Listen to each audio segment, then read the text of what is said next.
ভাই কাছাকাছি ইনশাল্লাহ।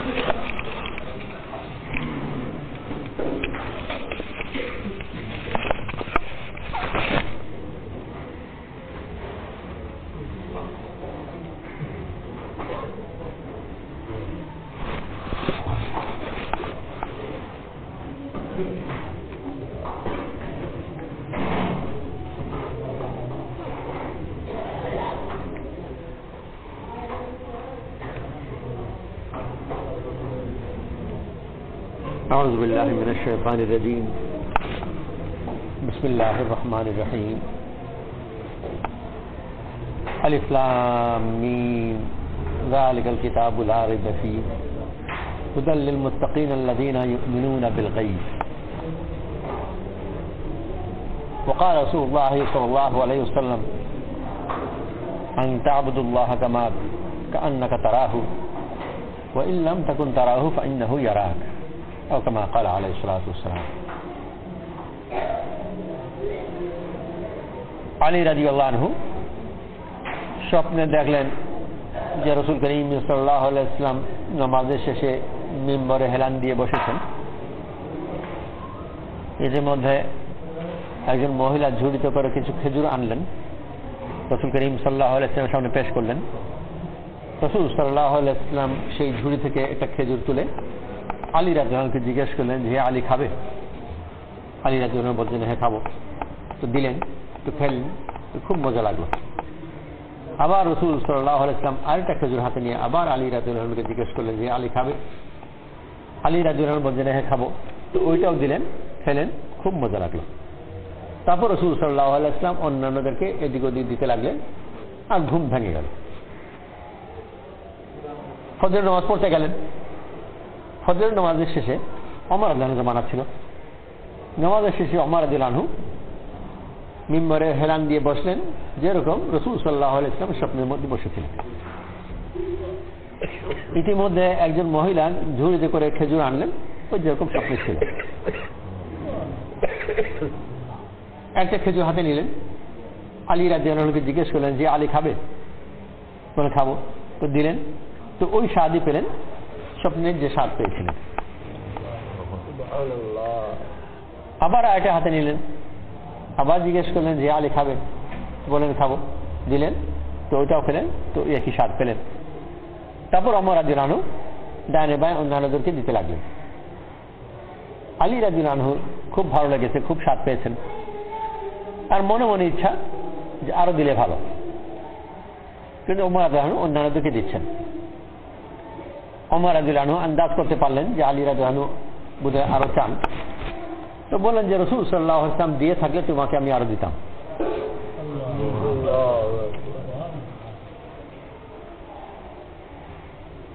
আমাদের কাছে এই জাহিরের এই জগৎ আর যে গায়বের একটা জগৎ, সম্পূর্ণ ভিন্ন দুই জগৎ।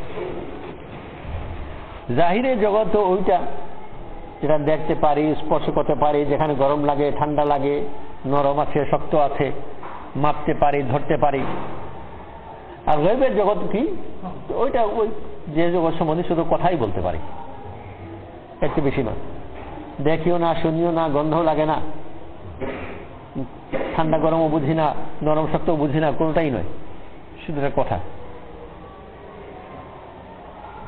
এটাই যদি হয় যেমন সম্পূর্ণ জীবন এই বস্তু জগতের মধ্যে সীমিত, আমার যত ইন্দ্রিয় আছে, আমার যত চিন্তা আছে, আমার যত কল্পনা আছে, সব যদি ওই এই জগতের ভিতর সীমিত থাকে,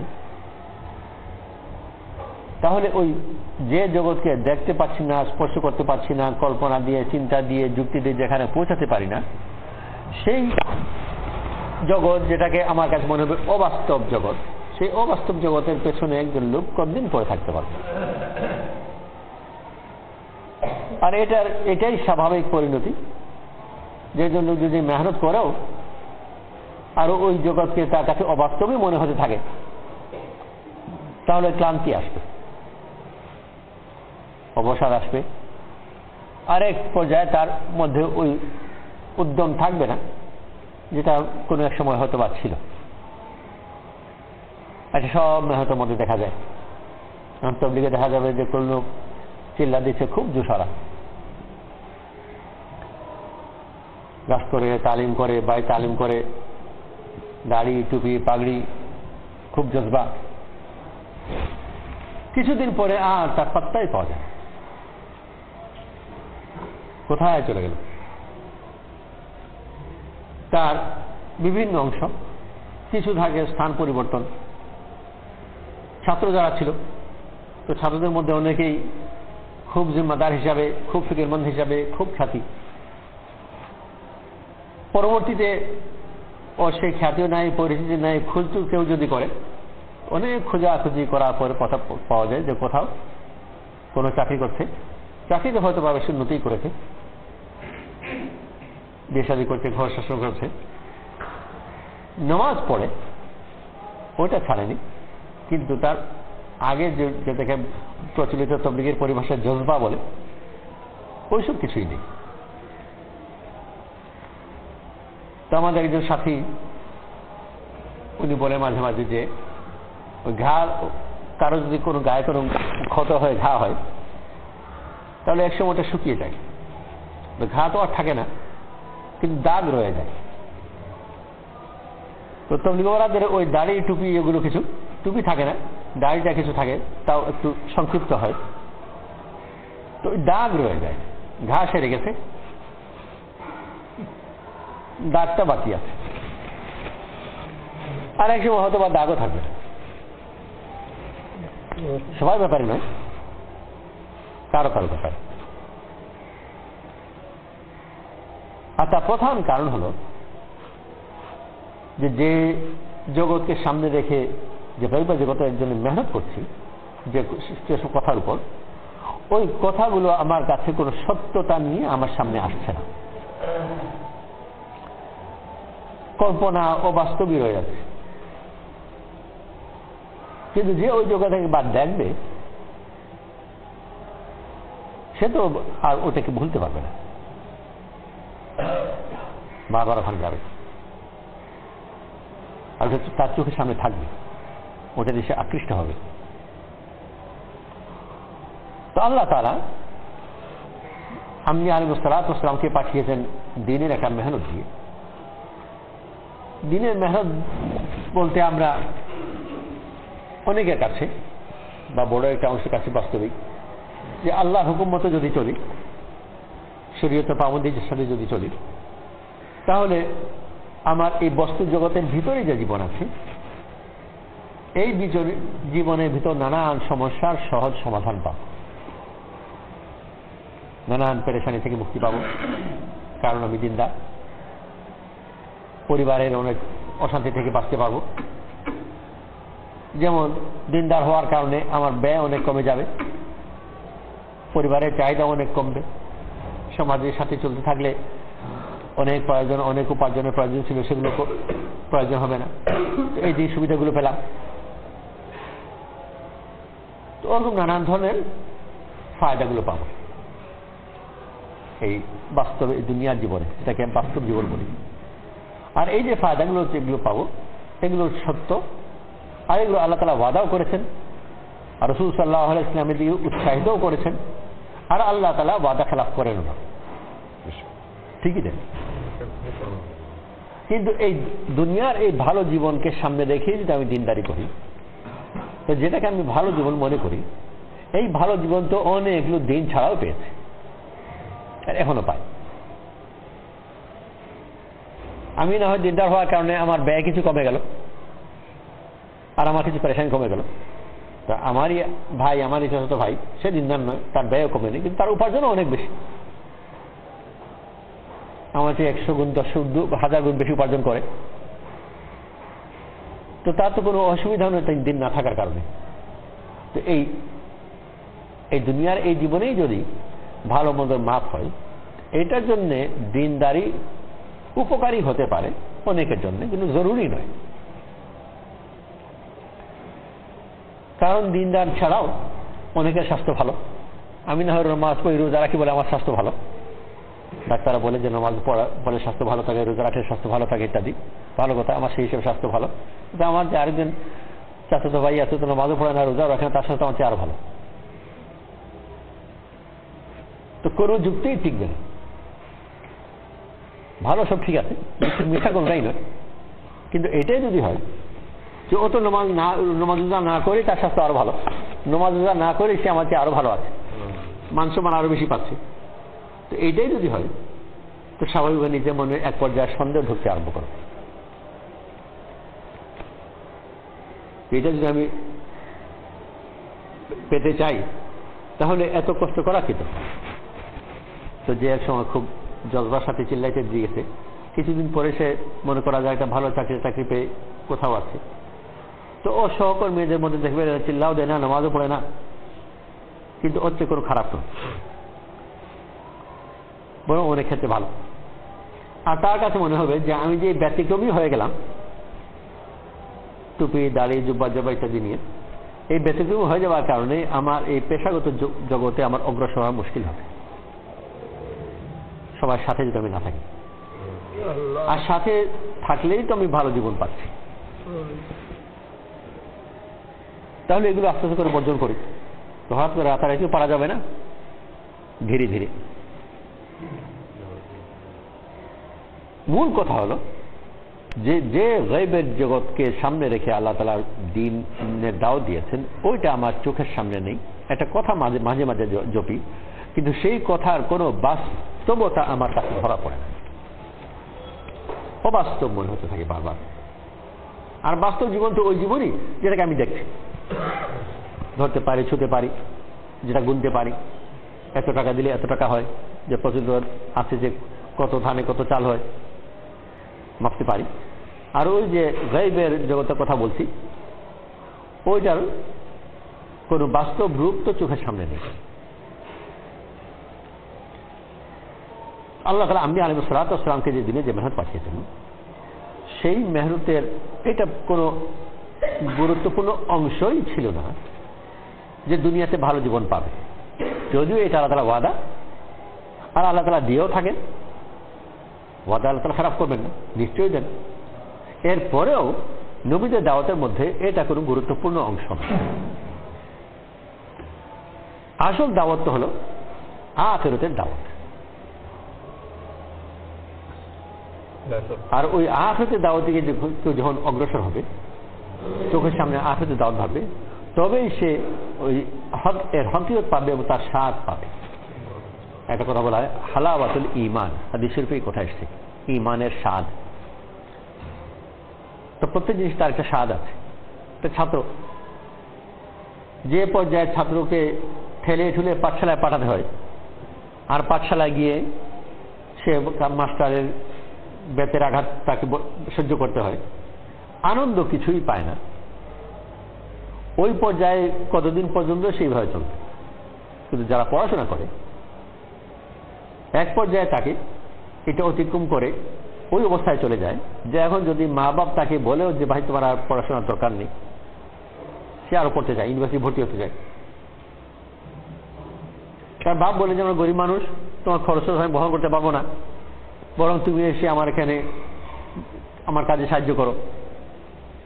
তো সে নিজে করতে চায় না, তার মামা চাচা নানা সুপারিশ টুপারিশ ধরে বাবাকে রাজি করাতে চায় যে আমাকে পড়তে দিন। এক সময় তাকে পাঠশালায় যেতে হলে ঠেলতে হয়েছে, আর এখন বিপরীত হয়ে গেছে, বাপ টানছে আরো ছুটতে চায়। কেন? যে কোনো না কোনো ভাবে এর মধ্যে সে একটা স্বাদ পাচ্ছে, আর আরেকটা জগৎ তার চোখের সামনে খুলেছে। পাঠশালায় যে জগৎ তার চোখের সামনে ছিল না, এখন সে পড়াশোনা করে এবং তার পরিণতি হিসাবে সে কোথায় যাবে, যারা পড়াশোনা করেছে তারা কোথায় আছে কেমন আছে, যারা করেনি তারা কোথায় আছে কেমন আছে, এসব কিছু তার চোখের সামনে থাকার কারণে এই পড়াশোনার মাধ্যমে যে আরেকটা বিশাল এক জগৎ তার সম্ভাবনা, ওইটা তার চোখের সামনে খুলেছে। এখন তাকে টেনে ধরে রাখা মুশকিল, ও নিজেই চলতে চায়।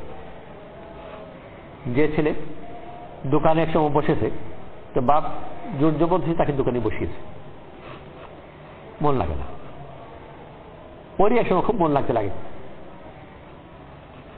রাজশাহীর একটা বাজার আছে, সাহেব বাজার, অনেকদিন আগের কথা, প্রায় 11টা-12টার দিকে হবে, দোকানে কাজ করছে ওই সাহেব বাজারে।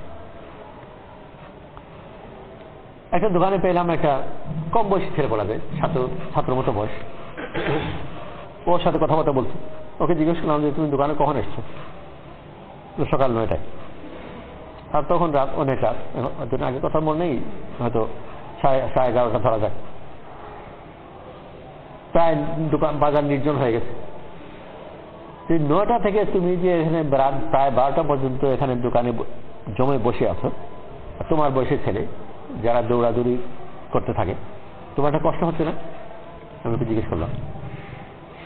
তো বললো যে প্রথম কষ্ট হতো, এখন ভালো লাগে। এখন তাকে জোর করে দোকানে বসাতে হতো, আর এখন সে দোকানে বসে থাকার কারণে যে বিক্রি হচ্ছে, লাভ হচ্ছে, টাকা হাতে আসছে, এটা এখন সে স্বাদ পেতে লেগেছে। এখন ওকে কেউ বলে না দোকান থেকে চলে যাও, ও নিজেই দোকান খুলে রাখে। ঈদের দিনে ওকে দোকান খুলতে চায়, কেউ বলছে না ওকে, কিন্তু নিজে ধরে রাখাই মুশকিল। তো দুনিয়ার যত কাজ আছে ঠেলে ঠেলে কতক্ষণ পর্যন্ত পারা যায়। যদি নিজে তার মধ্যে স্বাদ না পায়, আর নিজে স্বাদ পাবে কখন? যখন সে ওই জগতের মধ্যে নিজে প্রবেশ করবে, হয় তার বাস্তবিক প্রবেশই হোক বা তার চোখের সামনে যখন সে দেখবে। ছাত্র মাত্র ইউনিভার্সিটি ভর্তি হচ্ছে, এখন পর্যন্ত ভর্তি হওয়ার পরে যে চাকরি পায় বা সম্মান পায় বা শ্বশুর বাড়িতে কদর পায় ইত্যাদি ইত্যাদি, কোনোটাই এখনো পায়নি। কিন্তু এগুলো সে কল্পনা করতে শিখেছে। এখন ওর চোখের সামনে এই পার্থক্যগুলো আছে, তারই পরিবারের, তারই পাড়ার, আশেপাশের মধ্যে যারা পড়াশোনা করেছে তাদেরকে বিয়ে শাদী দাওয়াত টাওয়াত নানান অবস্থায় দেখে, আর যারা করেনি তাদেরকেও দেখে। আর এই পার্থক্য সে দেখতে পায়, যদিও তার নিজ বাস্তব জীবনে অত বেশি অভিজ্ঞতা নয়, কিন্তু সে কল্পনার মধ্যে, চিন্তার মধ্যে সম্পূর্ণ জিনিস দেখতে পাচ্ছে। আর ওটা আকর্ষণ তার মধ্যে। আল্লাহ তাআলা আজ আমাদেরকে দিন দিয়েছেন, ওই দিনের উপর কেউ চলবে। আর যখন আল্লাহ তাআলা যে দাওয়াত দিয়েছেন মেহনতের, ওই মেহনতের উদ্দেশ্য শুধু এটা নয় যে আমি আমার দুনিয়াতে এই আরামের ভালো জীবন পেয়ে যাবো, যেগুলো বললাম যে তোমার শুধু দিনদার হয়। তো খুব সাদাসিধা কথা এবং খুব সহজ কথা এবং খুব যুক্তিসঙ্গত কথা যে অনেক সমস্যা থেকে সে বেঁচে যাবে। যে একটা কথা আমি খুব সাদাসিধা একটা দৃষ্টান্ত, যেমন অনেক অতিরিক্ত খরচ থেকে বেঁচে যাবো, অনেক ব্যাপারই সহজ হয়ে যাবে। আমরা যারা তবলিগীদের সাথে পরিচিত আছি, কোনো জায়গায় যেতে হলে আমাকে 10টা জামা নিয়ে যেতে হয় না। যে জামা দিয়ে ঘুমাই, ওই জামা দিয়ে খাই, ওই জামা দিয়ে হাঁটি, ওই জামা দিয়ে চলি, কত সহজ হয়ে গেল। কিন্তু এগুলোই যদি সামনে থাকে সেটা যথেষ্ট নয় আমাকে দিনের পর মজবুত রাখবার।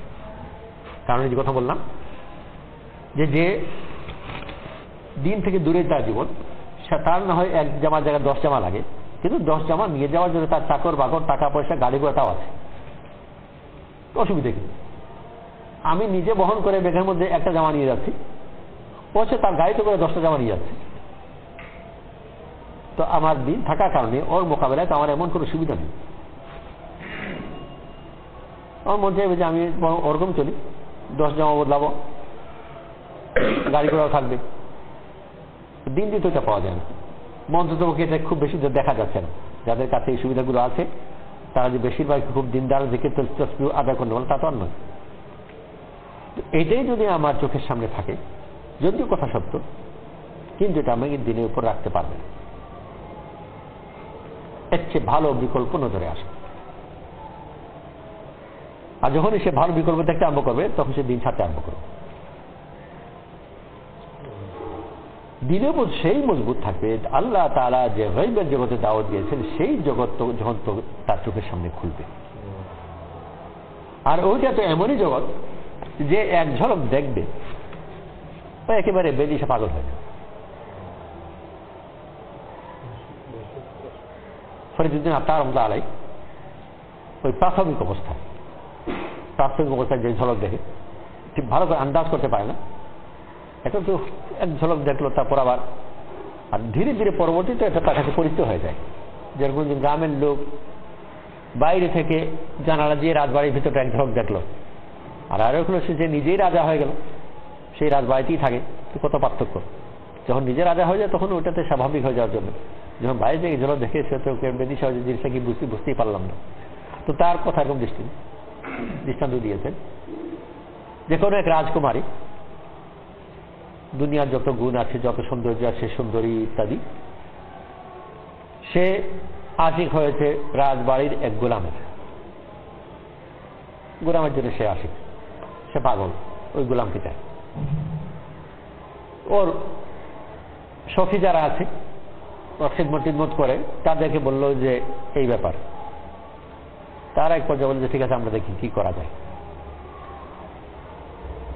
তো তারা সেই গোলামের কাছে গেল, আর কোনো না কোনোটা ছোট করে সে গোলামকে কিছু নেশা টেশা জাতীয় জিনিস খাওয়ালো। ও যখন অজ্ঞান হয়ে গেল নেশার মধ্যে, তখন ওকে রাজকুমারীর মহলের ভিতর নিয়ে গেল। ওখানে যাওয়ার পরে আবার তার জ্ঞান ফিরেছে, আর জ্ঞান যখন ফিরেছে সে রাজকুমারীর মহল ওখানে পাচ্ছে। আর রাজকুমারীর সাথে, রাজকুমারী যেহেতু তার জন্য আসে, সে নিজেকে সম্পূর্ণ ঢেলে দিয়েছে, আর সেও সেই উপায় থেকে সম্পূর্ণ উপভোগ করছে। তো সম্পূর্ণ তার রাত অকল্পনীয় আনন্দের মধ্যে কাটল।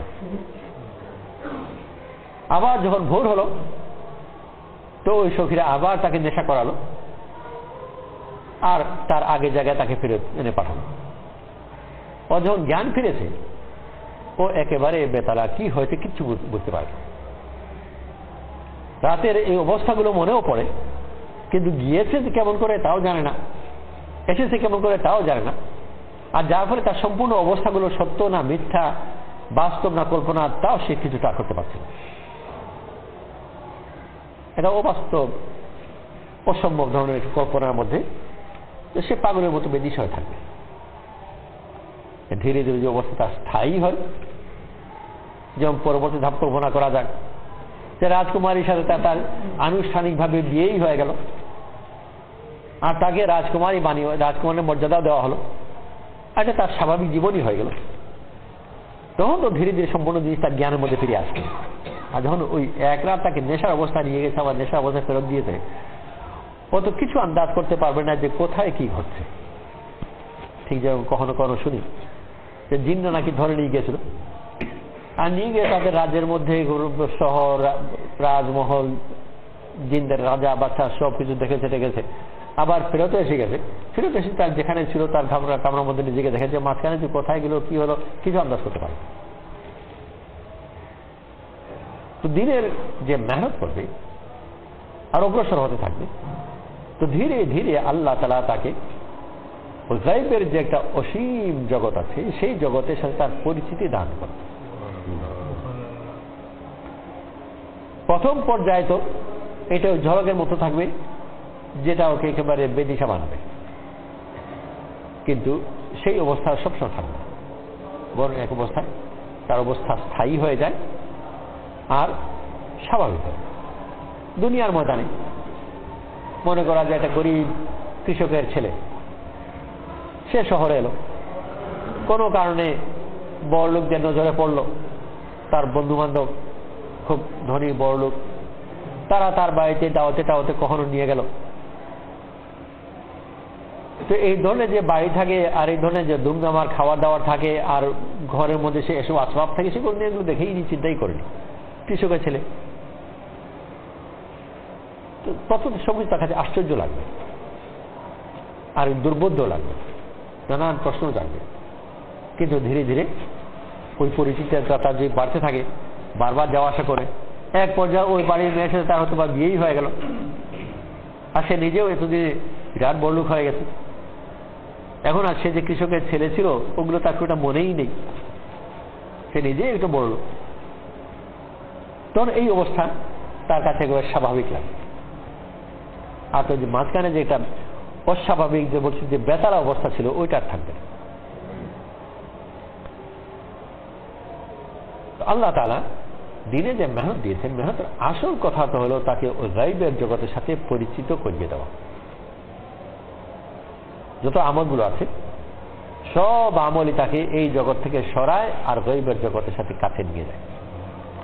নামাজ আরম্ভ দুনিয়া থেকে ইনকাতা দিয়ে তাকবীরে তাহরিমা, যে দুনিয়াতে আছে ওই দুনিয়া থেকে সে নিজে বিচ্ছিন্ন হয়ে গেল, হারাম সব, আর উঠে দিয়ে নামাজ আরম্ভ। নামাজ শেষ করলো তখন যেন সে আবার এই দুনিয়ায় ফিরে এলো। কিন্তু বেশিরভাগ মানুষ যে নামাজ পড়ছে, যদিও তাকবীর সে পড়ছে আর তাহরিমা সে শরীয়ত হুকুমগুলো মানছে, যে মনের ভিতর থেকে সে এই জগতের ভিতরেই রয়েছে। যে জগতে তার যাওয়ার কথা ওই জগতে যেতে পারেনি। তার মানে এটা হলো যে পারবে না, এটা পথ আছে, যদি চলতে থাকে তার দাবিগুলো সহ ধীরে ধীরে আল্লাহ তাআলা তাকে নিয়ে যায়। হজ একই কথা, ইহরাম দিয়ে আরম্ভ। ইহরাম শুধু আমরা শুধু মনে করি যে কাপড় পরার নাম ইহরাম। ইহরাম তো কিছু শরীয়তে কিছু শর্ত মানার নাম, তার মধ্যে ওই বিশেষ কাপড় তার একটা অংশ। আর ইহরামের মূল কথা হচ্ছে যে দুনিয়া থেকে সে এখন বাইরে, আর ইহরাম অবস্থায় যে বাইতুল্লাহ গিয়েছে তাওয়াফ করছে সেজন্য হাসরের ময়দানে বা ওরকম কোন একটা জায়গায়। তো ধীরে ধীরে সব আমলেই তাকে এখান থেকে নিয়ে যায়। রোজা দুনিয়ার জীবনে বড় বৈশিষ্ট্য হলো খাওয়া দাওয়া, বিশ্রাম, আর দুনিয়ার মানুষের সাথে সম্পর্ক। জান্নাতে মানুষের খাওয়া দাওয়া যদিও আছে কিন্তু ক্ষুধার পিপাসা নেই। আর জান্নাতের বর্ণনার মধ্যে এটা পাওয়া যায় না যে অনেকক্ষণ ঘুমাতে পারবে, জান্নাতে কোনো ঘুমো নেই। আর মানুষের সাথে সম্পর্ক প্রধান নয়, আল্লাহর সাথে সম্পর্কের মধ্যে আনন্দ। রোজার মধ্যে এই সবগুলো সেদের দুনিয়া থেকে না খাওয়া, না পান করা, না বিশ্রাম করা, রাতে বেলাতে ইবাদতের মধ্যেই কাটে।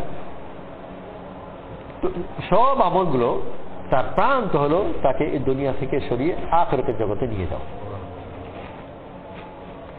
যদিও তার দুনিয়ার জগতে একটা ফায়দার একটা অংশও আছে,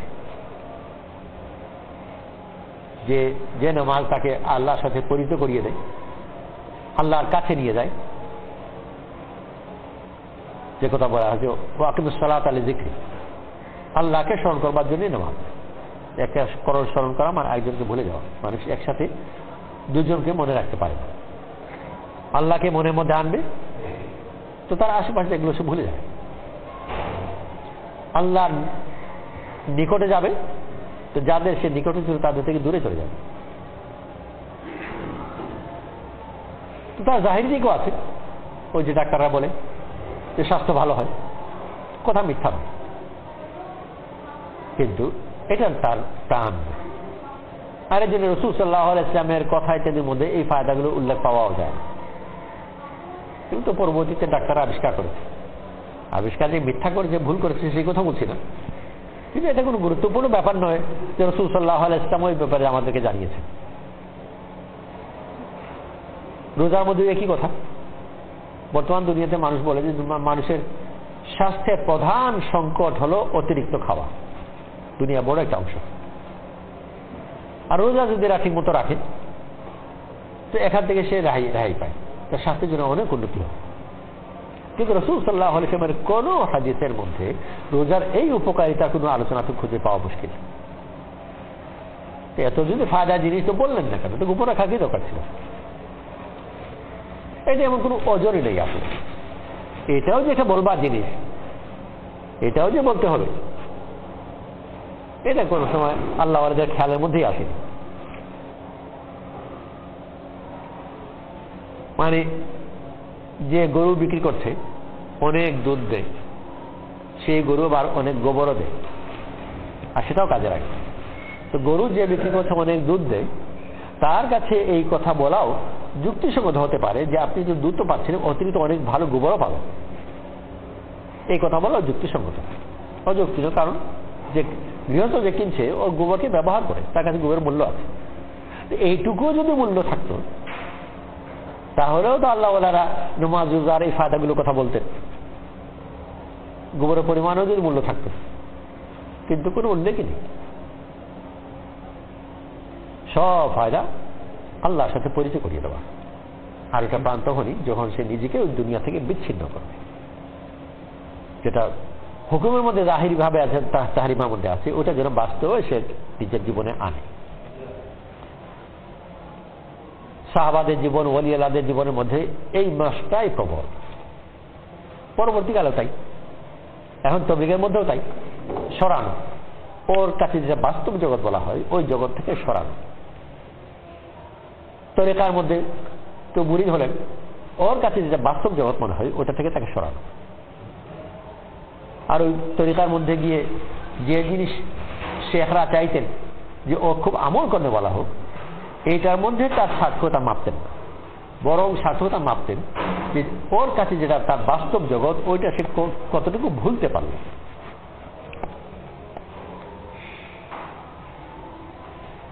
আবুল হাসান গাঙ্গুহি রহমতুল্লাহ আলাইহি, ওনার বাপ ছিলেন আব্দুল কুদ্দুস গাঙ্গুহি, বহুত নাম করা ওলি আল্লাহ। ওনার মুরিদ এবং খলিফা নিজামুদ্দিন বালখি রহমতুল্লাহ আলাইহি। আবুল হাসান গাঙ্গুহি রহমতুল্লাহ আলাইহি ওনার বাপের খলিফা নিজামুদ্দিন বালখি রহমতুল্লাহ আলাইহির ওখানে বেড়াতে গেছেন, বালখি খেলাফত নিয়ে তারপর বালখি চলে গেছেন। ওখানে যখন উনি ওনার শেখের ছেলেকে পাইছেন, শেখজাদা, তো একেবারে ওনার পায়ের কাছে বসে থাকেন, আর আদর যত্ন এইভাবে চলল। বেশ কিছুদিন থাকার পরে উনি যখন ফিরে আসবেন, তো নিজামুদ্দিন বালখি রহমতুল্লাহ আলাইহিকে এগিয়ে যাওয়ার জন্য অনেক দূর পর্যন্ত এসছেন খালি পায়ে। শেখের ছেলের সম্মান কদর, শেষ সময় বিদায় নেওয়ার সময় শেখের ছেলে উনাকে এটা কথা বললেন যে আমি তো ঠিক এই জন্য আসিনি, আপনার কাছে আমি এসেছিলাম, আমি এই জন্য আসিনি যে আপনি যে এত কদর আদর যত্ন করছেন এটার জন্য আমি আসিনি। কিসের জন্য এসেছিলেন তাহলে? যে আমার বাপের কাছ থেকে আপনি যে সম্পদ এনেছেন সেই সম্পদের সন্ধান এসেছেন। এই কথা বলার সাথে সাথে একেবারে জগৎ উল্টে গেল। এতক্ষণ তো পায়ের কাছে বসে আছেন আর দুই হাত জোর করে ছাড়া কথাই বলেন না, হঠাৎ করে একেবারে চেহারা টেহারা সব বদলে দিয়ে ওখানে গিয়ে বস, একেবারে জগৎ উল্টে গেল। কঠোর পরিশ্রমের মধ্যে লাগালেন। আর ওনার প্রধান কাজ সম্মত হয়েছিল যে ঘোড়ার আস্তাবল পরিষ্কার করা, কয়েক বছর এই কাজ করার। খেতেও দেন একেবারে অল্প, এক টুকরা রুটি আর আস্তাবল পরিষ্কার করা। অনেক দিন পরে এখন একটু দেখতে চাচ্ছেন যে কতটুকু অর্জন হলো। সব জায়গায় পরীক্ষা, আজকাল ছাত্রদের ব্যাপারে খুব বেশি প্রচলিত মডেল টেস্ট করে পরে পরীক্ষা দেয় দেখবার জন্য যে আসল পরীক্ষা কেমন টিকবে। ব্যায়াম ট্যাম যারা করে ওই জিমনেশিয়ামের ভিতরে ব্যায়াম থাকে, আয়না থাকে, আয়নার সামনে এমনি এমনি করে দেখে কতটুকু হলো। তো পীররা যে করছেন তারা তো দেখবে, দেখার জন্য ওখানে যে মেথরানি ছিল তার মাধ্যমে উনি দেখার ইন্তজাম করেছেন যে ময়লা নিয়ে যাওয়ার সময় ওর গায়ে ঘেঁষে এমনভাবে যাবে যেন ওর গায়ে যেন ময়লা লেগে যায়। আর ও কি করে কি বলে পরে আমাকে এসে বলবে। তো তাই করুন, যখন ময়লা গায়ের মধ্যে কিছু লাগলো বা একেবারে পাশ দিয়ে হয়তো লাগেও নি, কিন্তু একেবারে পাশ দিয়ে গেল, খুব রাগ করলেন, বিরক্ত হলেন, চোখ লাল করে তাকালেন আর বললেন যে গাঙ্গু যদি হতো নিজের বাড়ি যেখানে, এইটুকু বললেন। সে তো মনসগত উক্তি, ও বিচার কিছু বুঝলো না, ব্যথা এসে বললো যে এই কথা বলেছে যে যদি গাঙ্গু হতো। তো সে বুঝতে পারলেন যে গাঙ্গু এখনো ভুলতে পারছে না, ও যে পীরের ছেলে এটা এখনো মনের মধ্যে আছে। আরো অনেকদিন চলল, আবার এই একই পরীক্ষা। ও তো বুঝতে পারছে যে পরীক্ষা হচ্ছে, সেদিন আগে তো মনেও থাকে না। অনেকদিন পরে আবার একই পরীক্ষা নিলেন। এবার গাঙ্গু যদি হতো এই কথা বললেন না, কিন্তু একটু রাগ অসন্তুষ্টি বোঝা গেল, কিছু বললেন না। পীর ভাবলেন যে এখনো হয়নি। আবার অনেক দিনের পরে একই পরীক্ষা, আবার বলেন যে একেবারে ওর গায়ের উপর টুকরি ফেলেছি, তো তাই করেছে, একেবারে গোবরের টুকরি না ময়লার টুকরি গায়ের উপর ফেলেই দিয়েছে। এবার ওর উপর রাগও করেননি, কিছুই করেননি, বরং নিজে সব ময়লাগুলো সব জমা করেছেন, তুলেছেন, আর বারবার ওর কাছে মাপ চাচ্ছেন যে আমার ভুল মাফ করেছে, আমি জায়গায় বসেছিলাম, পথের পাশে বসা উচিত ছিল না। নিজের দোষ বারবার করে ভাবছেন, আর ওর কাছে বারবার করে মাপ চাচ্ছেন। এখন যখন এসে ওনাকে বললো, তো উনি বললেন হ্যাঁ কাজ হয়ে গেছে, খেলাফত দিয়ে ফেরত পাঠিয়ে দেন। মূল মাপ কি ছিল, যে এই ওর কাছে যেটা ওর বাস্তব জগৎ যেটা খান সম্পৃক্ত, এই জগৎ থেকে ওকে সরানো, মন থেকে যদি বের হয়ে যায়। যদি এটা আমার মন থেকে না বের হয়, তো আল্লাহ তাআলা যে গায়বের জগৎ আমাকে দেখাতে চান এটা কেমন করে দেখবো? স্বপ্ন দেখতে হলেও চোখ বন্ধ করতে হবে, আর শুধু চোখ বন্ধ করলেও স্বপ্ন দেখা যাবে না। একেবারে এই জগৎ সম্বন্ধে তাকে একেবারে গাফিল হতে হবে, গভীর নিদ্রার প্রয়োজন। আশেপাশে কি আছে কিছু যখন টের পাচ্ছে না, তো স্বপ্নের জন্য এগুলো শর্ত। ঘুমিয়ে গেলেই যে স্বপ্ন দেখবে তা তো নয়, সে ভিন্ন কথা, কিন্তু ন্যূনতম শর্ত হচ্ছে যে তার চারপাশে জগৎ সম্বন্ধে তার অবচেতন হওয়া। এই চেতনাও থাকবে আর স্বপ্নও দেখবে, তা হয়। আল্লাহ তাআলা যে জগৎ দেখাবার জন্য আম্বিয়া আলাইহিস সালাতু ওয়াস সালামকে পাঠিয়েছেন, সেই জগৎ দেখবার জন্য ন্যূনতম শর্ত হচ্ছে যে এই জগৎ থেকে তার চোখ বন্ধ করা। তো চোখ বন্ধ করে দেওয়া সহজ, দিলের দরজা বন্ধ করা ওই সম্পর্কে জানা। যে মাত্রায় ওইটাকে অর্জন করতে পারবে, ওই মাত্রায় আল্লাহ তাআলা গায়বের জগতের দরজা তার সামনে খুলবে। আর যত বেশি তার সামনে এটা খুলবেন, তত বেশি ওখানকার রং, ওখানকার স্বাদ, ওখানকার গন্ধ ওগুলো পাবে। আর যে এই ঝলক পেয়েছে, ও আর জীবনে কোনোদিন ভুলবে না, অন্য কোনো কিছুই তাকে আর প্রলোভিত করতে পারবে না জীবনে যে একবার গন্ধ পেয়েছে। কিন্তু যদি ওটা না পায় আর ধারণ করতেই থাকে, তাহলে দুনিয়ার নানান বিকল্প তার সামনে বারবার তাকে প্রলোভিত করবে যে এটাও তো ভালো, এটাও তো ভালো। সেই জন্য আল্লাহর পথে বের হয়ে একটা হলো যে আমালকে সংশোধন করা, কিন্তু শুধু আমল সংশোধন করা, এই সংশোধনের আমাল ভিতর দিয়ে দুনিয়ার এই জীবন থেকে নিজেকে বিচ্ছিন্ন করা, আর আমি এখানে থেকে যেন নিজেকে আখিরাতে দিয়ে দেব, যেন ওই গায়বের জগৎ আমার চোখের সামনে পরিষ্কার হয়। যে গায়বের জগৎ আলী রাদিয়াল্লাহু আনহু স্বপ্নে দেখলেন, ওমর রাদিয়াল্লাহু আনহুর কাছে এগুলো যেন বাস্তব জগৎই, দৈনন্দিন ব্যাপার। যদি আপনি বাস্তবে আছেন না গায়বের মধ্যে আছেন, দুই জগতেই চলছে, এটা কোন অদেখা জিনিস দেখে চলছে। আল্লাহর পথে বের হয়, আমি আমাকে যে ওই যেটাকে বাস্তব জগৎ বলি, এইটা যে একটা সীমানার মধ্যে, একটা কারাগারের মধ্যে আছে, এখান থেকে বেশি এই জন্য আল্লাহর পথে বের করতে হবে, দোয়া করতে হবে, চেষ্টা করতে হবে। আর বিশেষ করে নিজের নফসকে, মনের সম্পর্ককে এখান থেকে মুক্ত করবার চেষ্টা করা, যেন আল্লাহ তাআলা মেহেরবানি করে ওই দরজা আমার সামনে খুলে দিই। ঠিক না? ইনশাআল্লাহ করে মেহমান চলে যাচ্ছেন। এখন ভাই আমাদের যে একটা টাকাটা ছিল ভাই, যেটা 3 দিনের জমা, ওটা তো শুনলাম যে আমরা তো চাই না বিবিরও বন্ধ করি, ব্যবসারও বন্ধ করি। আমার ভিতরে যদি আখেরাতের গন্ধ না আসে, ওইটা ব্যবসারও আমরা নিয়মিত হবে। আখেরাতের গন্ধ আসতে গিয়ে আখেরাতের সাপ করতে গেলে আল্লাহ চলে আসবে, কোনো অল্টারনেটিভ নেই, এটার কোনো বিকল্প নাই। আমি শুনলাম আমরা যে আমার মধ্যে যদি আখেরাতের আসে গন্ধ, তো খাওয়া আমার মধ্যে আখেরাত নাই, আর আমি আখেরাতের জন্য কোনো কিছু মানে সব কিছু তো ঘরে কিছু পাওয়া যায় না, তার একটু ঘরে ঘরে। এখন ভাই বয়ান তো শুনলাম, এখন আমাদের টাকাটাই আজকে সকালে একটা জামা কানা করতে যাচ্ছি, আল্লাহ দোয়া করতে, আমাদের দোয়া ইনশাআল্লাহ উমিদ করতেছি যে আল্লাহ তার খবর করতে ইনশাআল্লাহ। ভাই এই যে আছেন ভাই, যেমন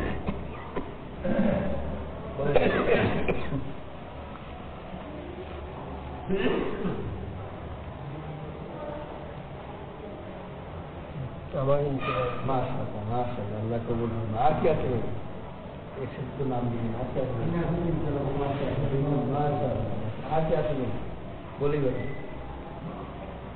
হিম্মত করি ভাই।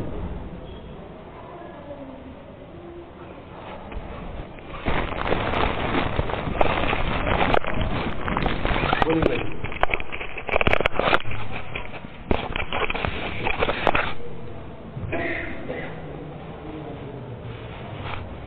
সমস্ত অসুবিধা দূর করে আল্লাহ রাস্তায় যাওয়া কোনদিন সমস্ত সমস্যা দূর হবে না। যা করতে পারি করলাম আর বাকিটা দেখে গেলাম, যখন আল্লাহ রাস্তায় যাবো আল্লাহ সমস্ত সমাধান করে দিল, ওটা আর কোনদিন আসবে না, ওই মুশকিলের কোনদিন আসবে না। আমরা চাইছি আমাদের জানা দিয়া আকল দিয়া সমস্ত কিছু সমাধান করতে চাই, এটা কোনোদিন হবেও না। মালিকুল মত পর্যন্ত ওই আসতে থাকবে করতে থাকবে, আর হবে না। এখন ভাই বলি ভাই তো শুনলাম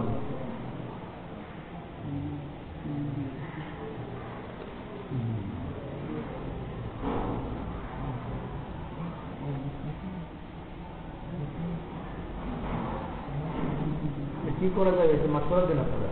আমাদের মুরব্বীরা বলছে জামাত যদি নাইবার হয়